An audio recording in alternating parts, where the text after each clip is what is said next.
Ang daang kasabutan, Genesis 24. Tigulang nakaayo si Abraham ni ining panahona o gipanalanginan siya sa Ginoo sa tanan niyang gibuhat. Giingnan niya ang 11 tigulang niyang sulugoon nga maoy iyang gipiyalan sa tanan niyang katigayunan. Ibutang ang imong kamot sa tunga-tunga sa akong paa. Panumpa kanako sa ngalan sa Ginoo, ang Diyos sa langit ug sa yuta nga dili ka mangitag-asawa nga taga-dinhi sa Kanaan, alang sa akong anak. Lakaw ngadto sa akong nasod ug pangitag-asawa ang akong anak nga sa Isaac didto sa akong mga paryente. Apan nangutana ang sulugoon, kung ang babayi dili mauban kanako nganhi niining yutaa, paadtuon ko ba ang imong anak ngadto sa yuta nga imong gigikanan? Mitubag si Abraham, ayaw gayud paadtua didto ang akong anak. Ang Ginoo nga Dios sa langit nagdala kanako gikan sa balay sa akong amahan ug gikan sa yuta sa akong mga paryente. Nanumpa siya kanako nga ihatag niya kining yutaa ngadto sa akong mga kaliwat. Magpadala siyag anghel nga maguna kanimo aron didto makakita kag asawa alang sa akong anak. Apan kun ang babayi dili gustong mukuyog kanimo, makalingkawas ka na ni ining imong panumpa kanako. Bisag unsay mahitabo, ayaw paadtua didto ang akong anak. Busa, gibutang sa sulugoon ang iyang kamot sa kinatawon ni Abraham nga iyang agalon ug nanumpa siya sa pagtuman sa iyang sugo. Mikuha ang sulugoon ug napulo ka kamelyo sa iyang agalon ug daghang bililhong mga gasa. Giandam niya ang mga dadunon ug mipadulong siya sa syudad sa Nahor sa Mesopotamia. Sa pag-abot niya, iyang gipaluhod ang mga kamelyo duol sa atabay nga didto gawas sa syudad. Hapon kadto nga maoy ipangalos sa mga babayi og tubig. Unya nagampo siya, Ginoo, Diyos sa akong agalon nga si Abraham, mulampos unta ako karon sa akong tuyo. Tumana ang imong gisaad sa akong agalon. Ania ako tupad sa atabay nga kalusanan og tubig sa mga babaye sa syudad. Ingnon ko ang usa sa mga dalaga. Palihog ipaubos ang imong tibod ug paimna ako. Kung maingon siya, sige inom, ug paimnon ko usab ang imong mga kamelyo, siya unta ang imong gipili nga maasawa sa akong imong sulugoon nga si Isaac. Kung mahitabo kini, akong masayran nga gituman mo ang imong gipanumpa sa akong agalon. Wala pa gani siya makahumag-ampo, miabot si Rebecca nga nagpas-an og tibod. Anak siya ni Betuel nga anak ni Milka, ang asawa ni Nahor nga igsuon ni Abraham.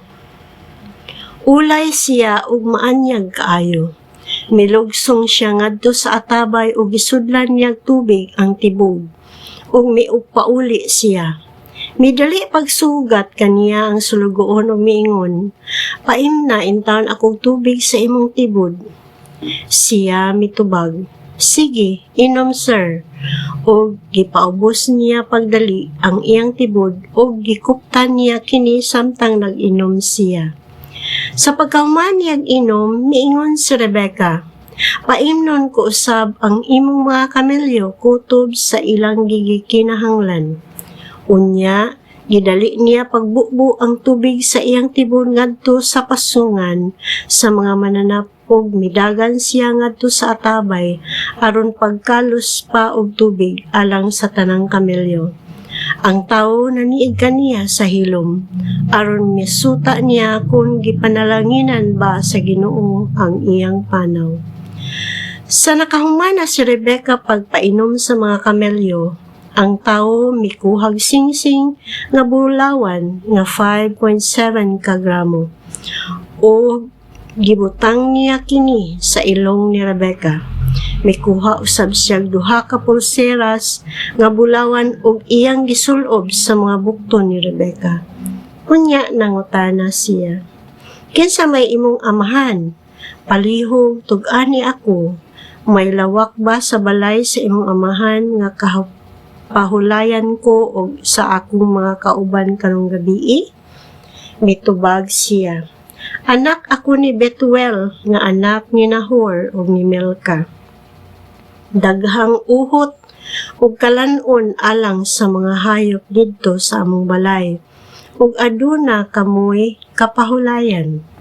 Unya miyukbo ang tawo ug misimba sa Ginoo ug miingon, "Dalaygon ang Ginoo, ang Dios sa akong agalon nga si Abraham, kay gituman niya ang iyang gisaad ngadto sa akong agalon.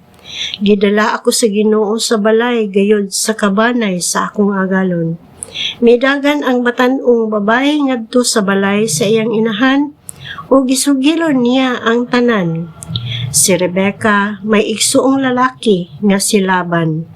Midagan si Laban ngadto sa tawo nga didto sa atabay. Nakita niya ang singsing diha sa ilong ni Rebecca ug ang mga pulseras diha sa iyang mga bukton. Dadungog usab niya si Rebecca nga nagsugilon sa gisulti kaniya sa tawo. Busa miadto siya sa sulugoon ni Abraham nga nagbarog tupad sa iyang mga kamelyo duol sa atabay. O giingnan ni Laban ang sulugoon, "Adto ta sa among balay. Gipanalanginan ka sa Ginoo. Nganong anaa ka man lang sa gawas nga giandaman kuman ikaw og dapit sa balay ug kabutangan sa imong kamelyo." Busa midayon ang tawo ug gidiskarga ni Laban ang mga karga sa kamelyo ug gihatagan niyag uhot ug kalan-on. Unya, gidad-an niyag tubig ang sulugoon ni Abraham ug ang iyang mga kauban aron makapanghimasa sila. Sa dihang gidulutan na silag pagkaon, ang sulugoon miingon, "Dili ko mukaon kung dili ko pa ikapadayag ang akong tuyo." Si Laban miingon, "Hala, sulti na." "Sulugoon ako ni Abraham," miingon siya. "Gipanalanginan pag-ayo sa Ginoo ang akong agalon ug gihimo siyang bantugan. Gihatagan siyag mga panon sa karnero ug mga kanding, mga baka, mga salapi, mga bulawan, mga ulipong lalaki ug babae, mga kamelyo ug mga asno. Sa dihang tigulang na si Sarah, ang asawan sa akong agalon, nanganak siya og batang lalaki. Gihatag sa akong agalon ang tanan niyang katigayonan ngadto sa maong anak. Gipapanumpa ako sa akong agalon sa pagtuman sa iyang gisugo, nga dili ko maminyuon ang iyang anak sa mga babae sa Kanaan, diin siya magpuyo. O giingnan ako niya nga moadto sa katawhan sa iyang amahan o sa iyang mga paryente aron pagpangitag asawa alang sa iyang anak. O giingnan ko ang akong agalon, unsa may mabuhaton ko kung ang babae dili mukuyog kanako?" Siya mitubag, "Ang Ginoo nga gialagaran ko kanunay magpadala sa iyang anghel uban kanimo ug mopalampos kanimo sa imong tuyo. Pangitag asawa ang akong anak didto sa mga kabanay sa akong amahan. Kung buhaton mo kini, makalingkawas ka sa imong panumpa, o kung muadto ka sa akong panimalay, ug mobalibad sila kanimo, makalingkawas ka usab. Sa pag-abot ko sa atabay karong adlaw, nag-ampo ako. Ginoo, Dios sa akong agalon nga si Abraham, palampusa in taon ang akong tuyo. Samtang nagbarog ako dool sa atabay, ang dalaga nga muanhi aron pagkalus og tubig, ingon ko nga paimnon akong tubig sa iyang tibod.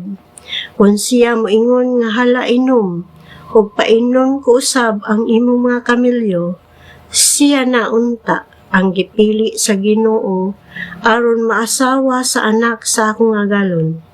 Wala pa gani ako makahuman sa hilom kung pag-ampo, miabot si Rebecca nga nagpasag tibod ug milugsong adto sa atabay aron pagkalos. Giingnan ko siya, paimna in taon ako. Gidali niya pagkuha ang tibod gikan sa iyang abaga ug giingnan ako, sige inom.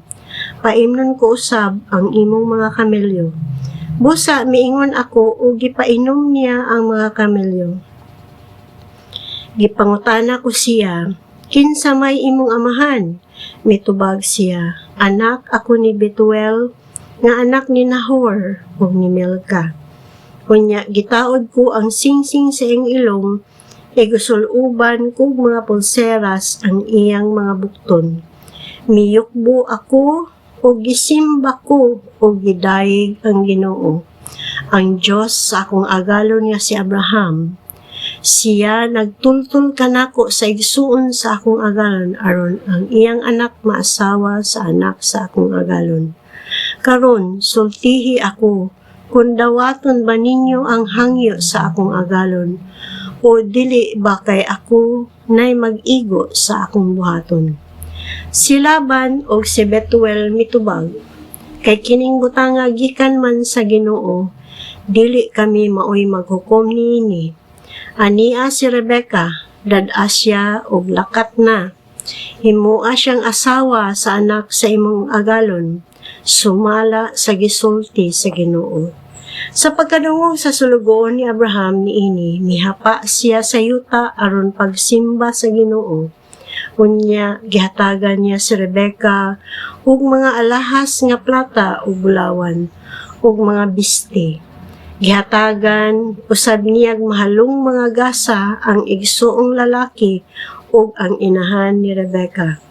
Unya nangaon ug nag-inom ang sulugoon ug ang mga kauban niyang nangatulog niya ug nangatulog sila didto. Sa pagbangon nila sa pagkabuntag, miingon ang sulugoon, mupauli na ako sa akong agalon. Apan ang inahan ug ang igsuon ni Rebecca miingon, papuy-a unag usa kat simana o napulo ka adlaw si Rebecca, uban kanamo. Unya mahimo na siyang mobiya kanamo. Apan miingon ang sulugoon ni Abraham, ayaw akong langana kay gipalampos sa Ginoo ang akong panaw. Tuguti nga mo pauli na ako sa akong agalon. Mitubag sila, tawgon tauna ang babae o pasutihon ta siya. Busa, gitawag ni Rebecca o gipangutana, buot ka bang mukuyog ni ining tawhana? Siya matibag, oo. Busa, gipakuyog nila sa sulugoon ni Abraham ug sa iyang mga kauban si Rebecca ug ang iyang yaya. Ug gipanalangina nila si Rebecca nga nag-ingon, igsuon namo, hinaot unta nga mahimo kang inahan sa libo-kalibong kaliwat ug makabuntog sila sa mga syudad sa ilang mga kaaway. Unya si Rebecca ug ang iyang mga sulugoong babae misakay sa mga kamelyo aron mukuyog sa sulugoon ni Abraham. Niining higayuna, si Isaac na didto magpuyo sa yuta sa Negev, nahit adto sa kamingawan sa Beer-lahai-roi. Usa ni ana kahapon misuroy siya sa kaumahan, ug nakakita siyag mga kamelyo nga nagpadulong kaniya. Unya nakita ni Rebecca si Isaac ug nanaog siya sa iyang kamelyo ug nangutana sa sulugoon, kinsa man kanang anaa sa uma nga nagpadulong kanato? Ang sulugoon mitubag, siya ang agalon ko. Busa, gikuha ni Rebecca ang iyang kupo o gitabunan niya ang iyang nawong. Si Isaac gisuginlan sa sulgoon sa tanan nga iyang nahimo. Unya gidala ni Isaac si Rebecca ngadto sa iyang tolda nga gipuy-an ni Sarah nga iyang anahan, og si Rebecca gipangasawa niya. Nahigugma si Isaac ang Rebecca ug si Rebecca maoy nakalipay kaniya sa pagkamatay sa iyang inahan.